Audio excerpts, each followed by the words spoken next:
ঝিলিক আঁখি ও ছাতাবাড়ির সবাই মিলে রাত জেগে 500 ছাতা তৈরি করলো।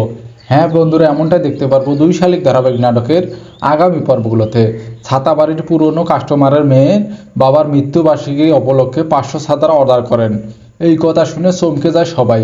কিভাবে এতগুলো ছাতা তৈরি করবে একদিনের মধ্যেই? যখনই অর্ডার ক্যান্সেল করতে যাবে তখনই ঝিলিক এসে বলে, আমি এই অর্ডারটা নেব। এই কথা শুনে পুরনো কাস্টমারের মেয়ে খুশি হয়ে যায় আর বলে, আমি আপনাকে কত টাকা অ্যাডভান্স করে যাব। যেটি সহ বাড়ির সবাই মিলে 10,000 টাকার কথা বললে তখনই ঝিলিক এসে বলে, 101 টাকা। আমি প্রথম কাজের শুরুতে শুভ দিনেই করতে চাই। এই কথা শুনে জিটুমণি সহ সবাই অবাক হয়ে যায়। এরপর দেখা যায় সকল কর্মচারী মিলে সবাই রাত জেগে কাজ শুরু করে দেয়। ঝিলিক সহ সবাই মিলে গানের তালে তালে ছাতাবাড়ির ছাতা কাজ তৈরি করতে শুরু করে।